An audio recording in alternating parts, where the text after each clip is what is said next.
Hola queridos hermanos, les saludo en el amor del Señor como cada semana, esperando que se encuentren bien en sus hogares, juntos a sus familias. Y bueno, les doy la cordial bienvenida para llevar a cabo la nueva lección, que es la número 17. Aquí en Gálatas ya estamos en el capítulo 6 y vamos a estudiar hoy día hasta que, bueno, el tiempo también nos ayude para poder seguir analizando esta hermosa epístola. Así que bienvenidos a cada uno de ustedes, mis hermanos, tanto de acá de Fundo del Carmen, Labranza, de Boyilco, y también tenemos invitados, ¿cierto?, desde afuera, desde otras fronteras, latitudes, que nos saludan cordialmente. Siempre los hermanos están allá del Salvador, hay hermanos de Argentina, de Perú, de Bolivia, tenemos hermanos también de España. Que el Señor les bendiga enormemente y gracias por conocerles, gracias Señor que también permite que esto ocurra. Y vamos a orar antes de todo. Padre, vamos ante tu presencia en esta mañana, vamos Señor agradeciéndote por tu amor, por tu bondad, por tu generosidad tan grande Señor, por tu misericordia que tiene para con nosotros, tus hijos. Padre, gracias Señor te damos porque tú permites llevar a cabo este trabajo y queremos Señor que cada hermano pueda recibirlo Señor, mediante el poder del Espíritu Santo, para que su vida, Señor, sea renovada, sea cambiada, sea transformada. Gracias en el amor de Cristo Jesús. Amén y amén. Bien, queridos hermanos, vamos a dar lectura entonces. Ahí en Gálatas capítulo 6, usted tiene su Biblia por ahí. Vamos a conectar esto porque la verdad que está quedando sin... Ahí está, sin batería. Bien, vamos a leer entonces, hermanos queridos, Gálatas 6. Dice, en el nombre del Señor: hermanos, si alguno fuere sorprendido en alguna falta, vosotros que sois espirituales, restauradle con espíritu de mansedumbre, considerándote a ti mismo, no sea que tú también seas tentado. Sobrellevad los unos las cargas de los otros y cumplid así la ley de Cristo. Porque el que se cree ser algo no siendo nada, a sí mismo se engaña. Así que cada uno someta a prueba su propia obra, y entonces tendrá motivo de gloriarse, solo respecto de sí mismo y no en otro, porque cada uno lleva su propia carga. Amén. Hasta ahí vamos a dar lectura. Si podemos avanzar un poquito más, vamos a seguir con el versículo 6. Bien.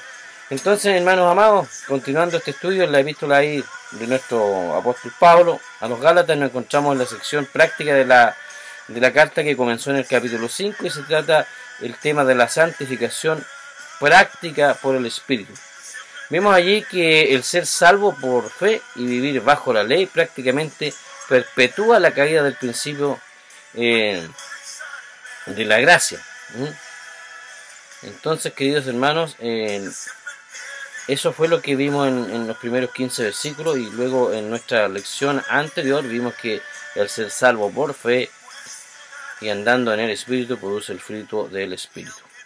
Y en otras palabras vimos lo que quería decir el andar en el Espíritu, y eso es, ¿cierto?, algo que debemos aprender a hacer. Debemos comenzar el proceso de aprendizaje.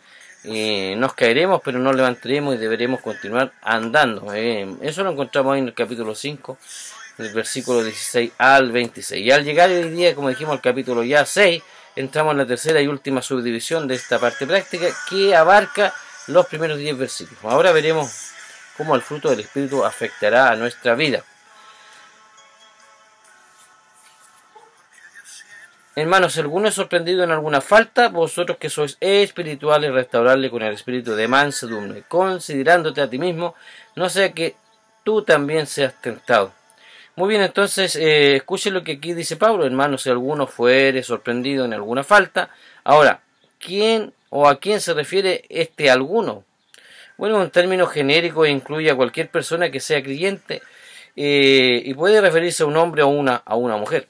Quiere decir que si un creyente fuere sorprendido en alguna falta, podríamos decirlo así, y la palabra falta traduce al término griego paraptoma, que significa caída o contratiempo. Como verbo puede significar tropezar. No se refiere necesariamente a un pecado grave, sino a un error a veces más o menos importante. Ahora, ¿cómo se debe actuar con una persona que haya sido sorprendida en alguna falta? Bueno, aquellos que son espirituales, y hay muchos que piensan que lo son, ¿cierto? Interpretan esta declaración como que tienen que limitarse a juzgar y castigar a esa persona. Siempre existe el peligro de no querer restaurar al afectado y que se prefiere condenarle y criticarle. Sin embargo, el creyente no pierde su salvación cuando ha pecado. Eso hay que dejarlo bien en claro. Si un creyente es descubierto habiendo cometido o cometiendo una falta, el creyente espiritual, es decir, el creyente que busca ser controlado por el Espíritu, debe restaurarle con una actitud de mansedumbre. Y cabe destacar también que la mansedumbre forma parte del fruto del Espíritu Santo. La palabra utilizada para falta en este versículo es la misma, cierta palabra usada para describir al Señor Jesucristo en el jardín de Getsemaní, cuando se postró sobre su rostro y oró. Y como vimos en Mateo 26:39, dice: si alguien, como en nuestro pasaje de hoy, es sorprendido en alguna falta, ha tropezado, puede tratarse de un pecado no grave o de alguna equivocación. Y una de esas cosas maravillosas que se expresaron en la profecía del Señor Jesucristo se encuentra en el libro de Isaías, capítulo 63, versículo 9, donde dice: en toda angustia de ellos, él fue angustiado y el ángel de su faz los salvó. En su amor y en su clemencia los redimió, los trajo y los levantó. En algunos de los mejores manuscritos dice, incluyendo al final del versículo 8, se convirtió en el salvador de todas sus angustias. Él mismo los salvó. No envió un mensajero ni un ángel. En su amor y misericordia los rescató, los levantó y los llevó en sus brazos como en los tiempos de antaño. El Señor Jesucristo anda conmigo por el camino de la vida y estoy seguro que Él va también con usted. También con usted, estimado hermano, estimado oyente. Y cuando yo caigo y cuando yo tropiezo y caigo, Él está allí a mi lado. ¿Y sabe usted qué hace? Él me levanta, sacude mi ropa y me dice que comience a andar de nuevo. El Consolador, tener a mi lado a alguien, ¿cierto? Es consolador tener a alguien a mi lado ahí que no ha tropezado y caído conmigo, pero está a mi lado en todo momento para acompañarme, ¿cierto? Si bien la otra persona no ha tropezado, no ha caído, está ahí para levantarme. Así es Dios. Y así debemos de actuar nosotros. Ahora, aquí aconseja restaurar al que se ha equivocado, y la palabra usada para restaurarle es un verbo que quiere decir arreglar, componer un hueso fracturado. Si alguien se cae y se quiebra una pierna, ¿qué es lo que hace usted? Entonces, no se va y lo deja ahí, tirado. No, Pablo dijo: vosotros sois espirituales, arreglad a ese hueso roto, haciendo todo lo posible para que esta persona se pueda levantar nuevamente y continuar caminando, es decir, con humildad, y hay que ayudarle a corregirse. Hay un gran predicador que se había convertido a Cristo mientras estaba dominado por un determinado vicio. Su conversión fue una experiencia como transformada, notable, y quedó liberado de ese vicio. Su ministerio adquirió grandes producciones demandando de él mucha energía. Pero un día, después de haber experimentado grandes presiones y tentaciones, no pudo resistir la estrés y cayó nuevamente en el vicio. Había sido superado. Y a la mañana siguiente se sintió tan avergonzado que reunió a los diáconos de su iglesia y, después de contarle el error que había cometido, les presentó su dimisión. Y era evidente que se sentía arrepentido y además avergonzado. Entonces, para su sorpresa, se colocaron alrededor de él, rodeándole con sus brazos y ¿qué hicieron? Oraron.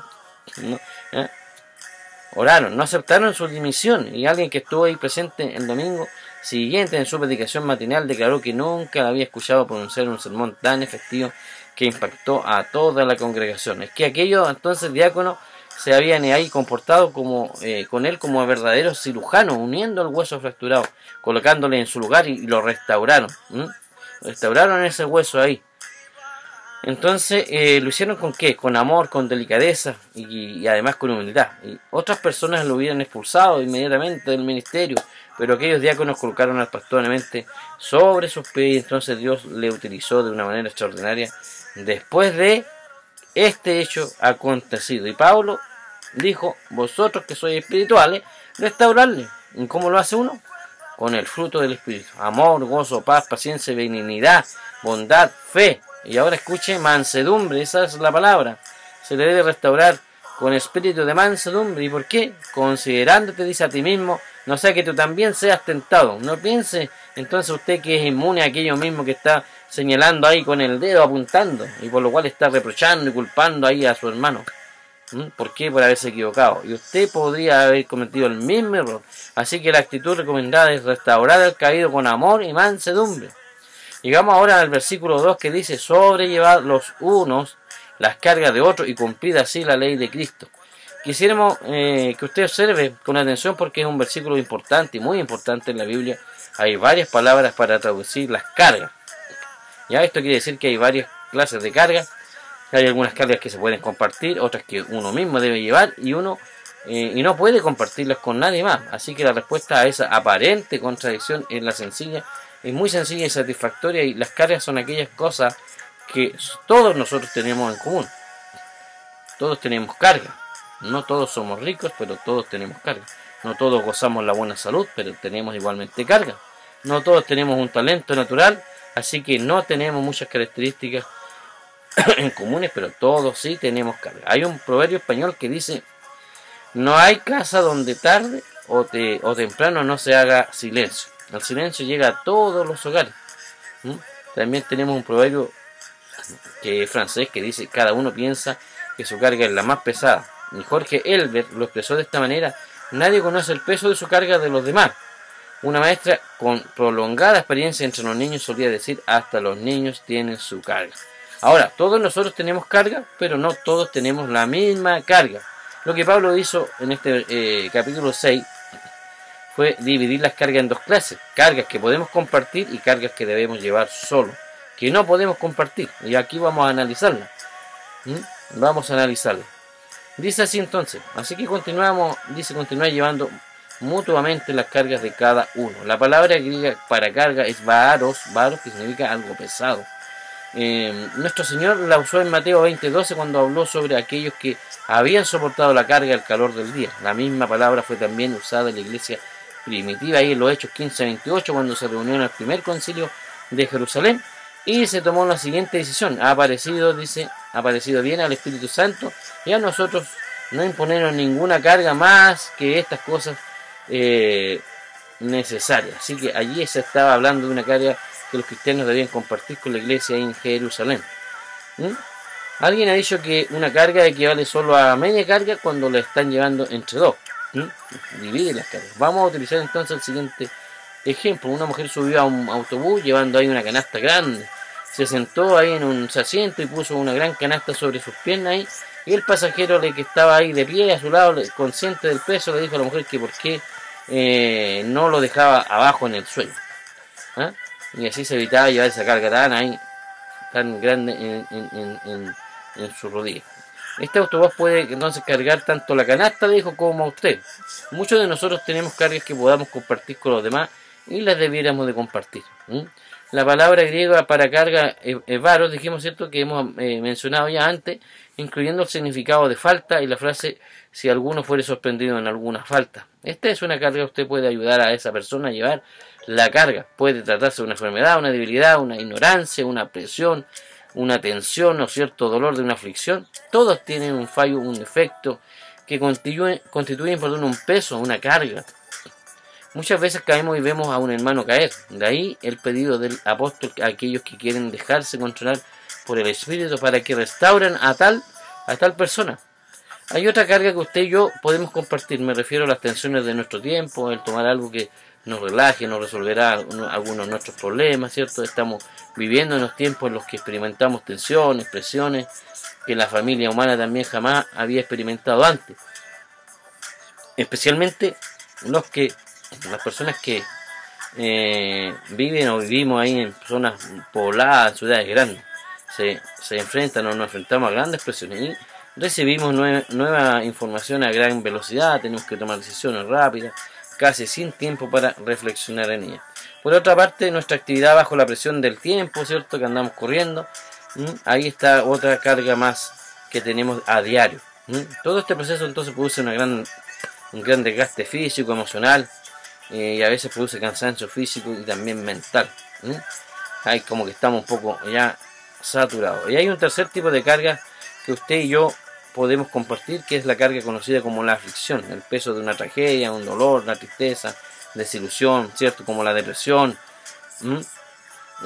Cuando nos encontramos en esas condiciones, necesitamos a nuestro lado a un amigo, a quien se esté, ¿cierto?, ahí cercano a nosotros y hemos hablado, hemos escuchado y hemos estudiado también acerca de lo que le ocurrió a Job. ¿Se recuerdan ustedes?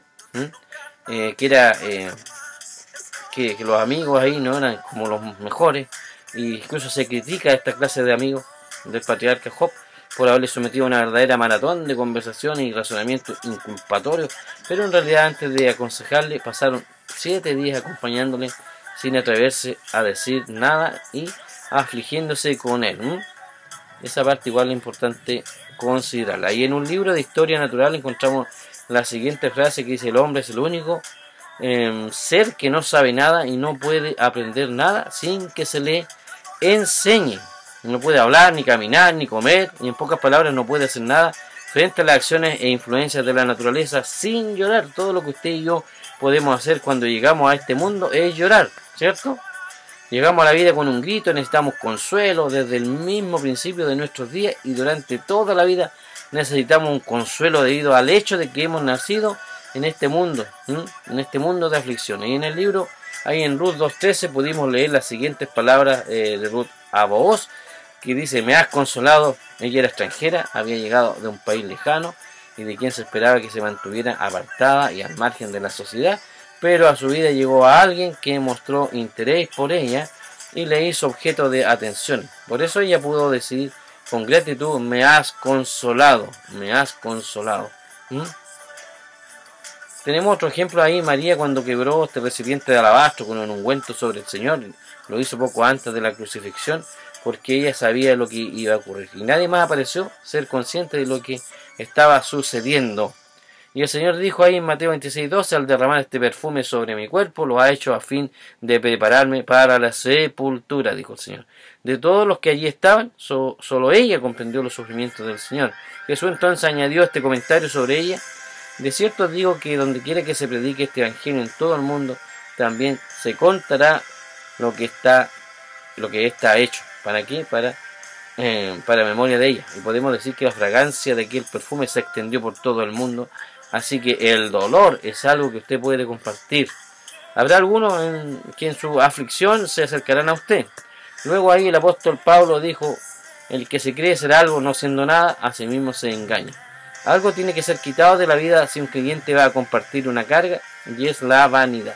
Una actitud que alimenta la intolerancia ante los errores de los demás y le hace pensar al vanidoso que él está a salvo de cometer equivocaciones.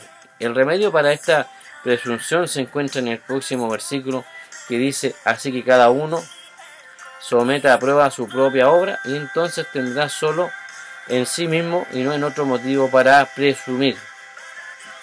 Entonces, antes de compararse con los demás, el creyente debería dar un paso atrás y dirigirse a sí mismo una mirada objetiva para examinar sus propios logros. Entonces podrá sentirse honrado por lo que Dios ha hecho en su vida y en la de los otros. Y continúa diciendo en el versículo 5: porque cada uno cargará con su propia responsabilidad. La palabra responsabilidad aquí corresponde a la palabra griega portion, que significa una carga que hay que llevar.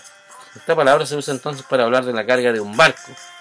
¿Ya? También se utiliza para referirse al niño en el vientre de su madre, que solo una madre puede llevar. Usted no puede ayudarle a llevar a una madre esa carga, ¿cierto?, en el vientre que lleva ahí, que es un hijo. Esa carga entonces es responsabilidad de la madre. Y es imposible compartir. Una versión menos literal del Nuevo Testamento lo expresa de la siguiente manera: cada uno debe llevar sobre sus hombros su propia mochila. O sea que hay carga y responsabilidades que usted y yo no podemos compartir.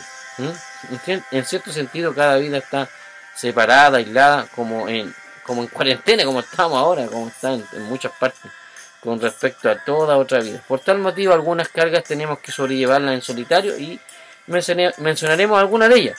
La primera es el sufrimiento. Usted tendrá que sufrir solo. Nadie puede sufrir por usted. Usted se puede dar cuenta de esto cuando alguno de sus hijos se enferma y tiene una fiebre muy alta. Usted mismo desearía tener incluso esa fiebre para que su hijo no esté sufriendo aquella dolencia, ¿cierto? Aquel dolor que significa tener fiebre. También existe esta angustia mental, la depresión, y cuánta gente está amargamente ahí desanimada por haber vivido una gran desilusión. Otra carga que usted y yo no podemos compartir con nadie es la muerte. Llegará un momento en que cada uno de nosotros tendrá que cruzar el valle de la sombra de muerte y pasaremos por tal lugar absolutamente solos. La tercera carga que podemos mencionar aquí, por cierto, lleva a un nombre inusual, se llama el Bema en griego. El tribunal es el tribunal de Cristo. No es para los que no son salvos, sino para los cristianos. Sí habrá un tribunal para los no, también para los no creyentes, que es el juicio del gran trono blanco, mencionado en el capítulo 20 de Apocalipsis. Dice: el tribunal de Cristo es para el cristiano. Dice 2 Corintios 5:10, porque es necesario que todos nosotros comparezcamos ante el tribunal de Cristo, para que cada uno reciba según lo que haya hecho mientras estaba en el cuerpo, sea bueno o sea malo. Allí todo lo que hayamos hecho en esta vida como cristianos será juzgado para ver si hemos de recibir un premio o no. Entonces la salvación no será cuestionada porque semejante asunto ya ha sido solucionado para el creyente en la cruz de Cristo. Pero las obras del creyente serán examinadas en el tribunal de Cristo, y como también lo dijo ahí Pablo en Romanos 14:12, de manera que cada uno de nosotros dará a Dios cuenta de sí. Después, en el versículo 7, Pablo establecerá un principio que es aplicable a cada situación de la vida, pero ha sido dado específicamente a los creyentes. No os engañéis, Dios no puede ser burlado, dice, pues todo lo que el hombre siembre, eso también segará. El principio es aplicable al reino de la naturaleza. La clase de semilla que siembra, ¿cierto?, determina la cosecha. Alguien dirá: yo soy un cristiano y no tengo pecado. Si usted dice eso, revela que no está en la luz. Si usted se acerca a la luz, usted descubrirá la presencia del pecado en su vida. La luz, que es la palabra de Dios, revela lo que hay en nosotros, lo que hay en usted, lo que hay en mí. Así es. Así es. Entonces, queridos hermanos, ahora hay otro tipo de carga que usted no puede llevar ni compartir, que es la carga de la cual la Biblia habla como el peso del pecado. Pablo habló sobre ella ahí en la primera parte de Romanos. El rey David, en el Salmo 38:4, añadió: porque mis maldades se acumulan sobre mi cabeza, como carga pesada me abruman. El pecado es una carga entonces que usted no puede compartir con nadie. También el libro de los Salmos, ahí en 55:6, dice: ¿quién me diera alas como de paloma, volaría yo y descansaría? ¿No se ha sentido a usted así? Pero usted y yo no podríamos huir de todo porque tenemos un complejo de culpa. Un psicólogo diría que este complejo forma parte de nosotros. Como por ejemplo hay uno de nuestros miembros, se dice entonces que Sir Arthur, el creador de las novelas policiales Sherlock Holmes, le gustaba hacer bromas elaboradas. En una ocasión envió un telegrama a 12 personajes famosos de Londres, a quienes él conocía, ¿ya? El telegrama decía: huye inmediatamente, todo ha sido descubierto. Y se cuenta que los 12 salieron del país, sin embargo eran considerados como ciudadanos honrados. Entonces todos tenemos un complejo de culpa. El pecado es una carga que no podemos compartir ni llevar. Es demasiado pesado para nosotros.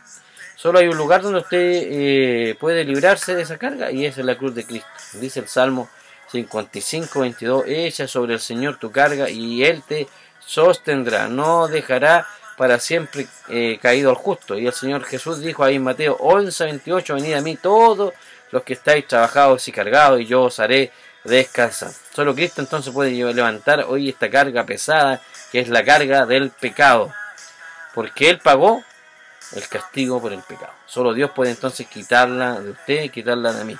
Estimado hermano, estimado oyente, usted está soportando el peso de su carga de pecado en este día. Tráigala a los pies de Cristo.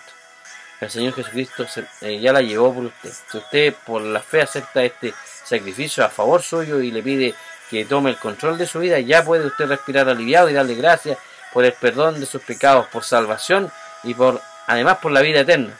Y puede ya comenzar nuestra vida, ¿cierto? Comenzar una nueva vida y una vida de libertad, colocándose bajo la dirección, la fortaleza y el consuelo del Espíritu Santo de Dios.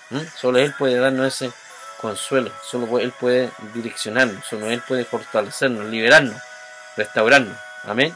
Bueno, hermanos queridos, que el Señor les bendiga. Vamos a hacer algunas preguntas para dar ya término a esta lección número 17 La recalco porque había informado mal, ¿cierto?, las semanas anteriores, donde me había traspapelado con el orden. Pero esta sí es la lección 17. ¿Ya? Vamos a hacer alguna y otra preguntita para que podamos ir meditando un poco en lo que hemos estudiado.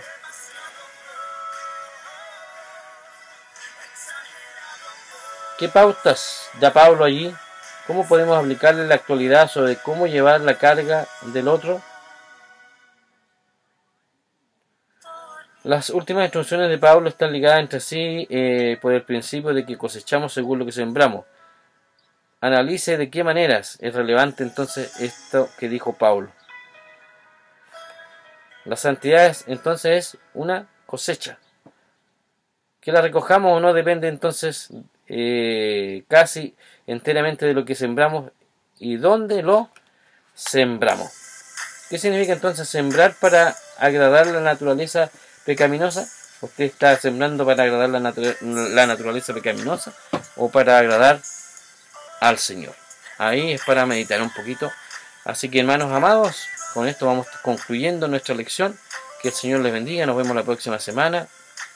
Para allá casi nos queda casi nada de la carta para finalizar también nuestro estudio. Que el Señor les bendiga. Vamos a terminar orando. Padre, gracias, Señor, te damos. Al despedirnos, Señor, queremos una bendición especial para cada hermano, para cada oyente, para cada persona, Señor, que está, Padre, siguiendo este estudio, Señor, que eres tú quien lo imparte. Señor, solamente nosotros somos instrumentos, herramientas, Señor, pero es tu palabra la que Señor, renueva, la que fortalece. Es tu palabra, Señor, la que está restaurando, Señor, las vidas de las personas. Gracias, bendito Dios. Gracias, Padre, por tu amor tan grande, tu misericordia y tu gracia. En el nombre de Cristo Jesús. Amén y amén. Bien, hermanos, nos despedimos y nos vemos, ¿cierto?, ya la próxima semana, que ya nos queda poquito, como le decíamos, para dar término al estudio de la epístola de los Gálatas. Desde Chile nos despedimos. Nos vemos. Amén.